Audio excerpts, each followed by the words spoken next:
Howdy, and welcome back to the Texas Bucket List Summer Special. Coming up next, we get out of the outdoors and into the indoors to get away from the Texas sun at a unique museum in Frisco where you can actually play with the exhibit. This is the National Video Game Museum.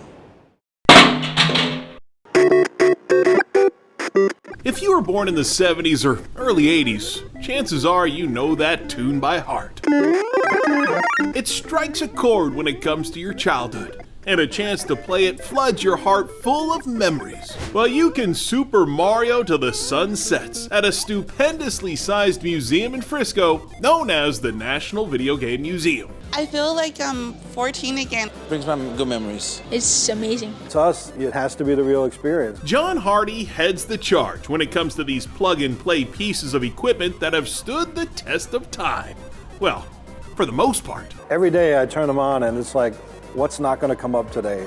They're that finicky, you know. Originally from New York, John moved down to Texas when his museum became a reality in 2017. John and a couple of buddies had a big collection of back-in-the-day technology, and what used to be a traveling display of yesteryear's hottest Christmas toys has turned into a full-time interactive collection at the museum where having fun is not frowned upon. Traditionally, you know, you hit a button and maybe something lights up, or there's not much interactivity in a museum. We felt that we had to turn that model on its head, and everything had to be interactive. A lot of these games really do bring a lot of good memories. It's very random for somebody to collect all these old gadgets and put them to use in a museum so you can play. Kids today, they're adaptable. They'll play anything, right? They can play, they like the new stuff, of course, but they'll play the old stuff, even though the graphics aren't as pretty or whatever. Dads like us, you know, you and me, we grew up with this stuff, so it was second nature to easily to bring those people in. Definitely gonna have to have a Contra battle here with it. Yeah. Bring my boy up here. All right, this game's called Contra. It's the greatest video game ever made. Get ready. Right, absolutely. When you have the spreader, it's so much easier. While showing up your kids at your kind of games is popular around here, Anytime I see like a mom schooling her son or something on Pong, I love that. You know, I'm all over that. it's also about showing the younger generation what life was like back in the 80s. We have recreations of an 80s living room and an 80s bedroom. And the 80s living room was something we've been doing since we started doing shows. We always had just a couch and a TV and, you know, period era type stuff. And people always identified with it. The one thing you don't have is the knobs on the TV remote. Yeah, right, the little turn knobs. Yeah, this was state of the art. And then it wouldn't be complete without a bedroom. Yeah, we had never done a bedroom until this. And what's great about this is, I talked earlier about people interacting, not only with the games, but the environment.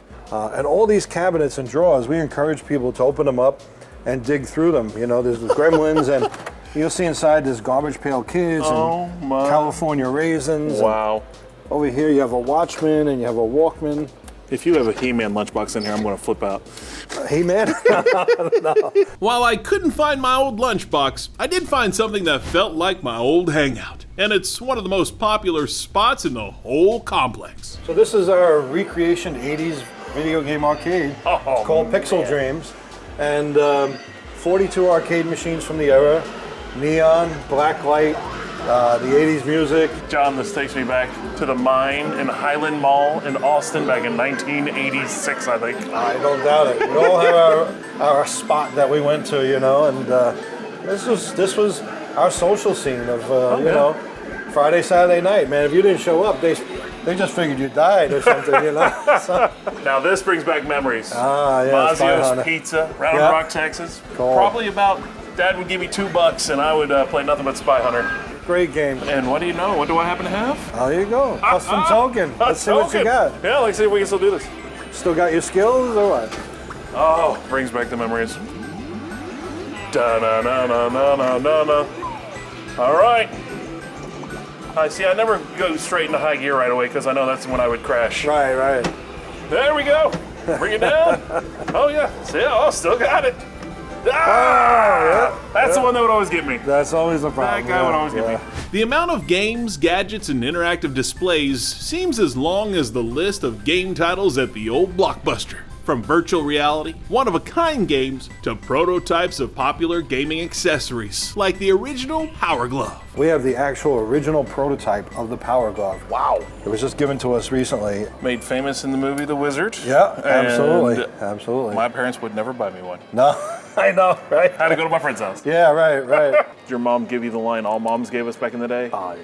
You'll never go anywhere with those video games. Her line was always, "You're off gallivanting." But I think there's still a stigma today. You talk to somebody, "What do you do?" "Oh, I run a museum." And I shouldn't feel this way because I know what it is, but they're like, "Oh, what kind of museum?" I'm like, "Video games," you know?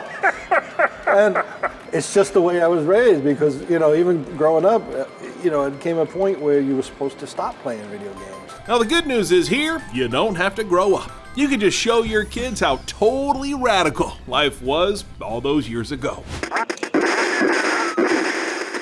I like how there's games where my father was a kid here, and I never knew it would come this far, all the way from the 1900s to the 2000s. It's a long time. I wish I could go back to be a child again. Everybody's a kid at heart, so I think this is a great place to come and just have fun and be a kid again. When I see people really taking it all in and that big smile on their face and hearing them talk about their own experiences, that makes it all worthwhile, that you're bringing something to people that they remember or, they know something they're familiar to them and really bringing in good memories with it.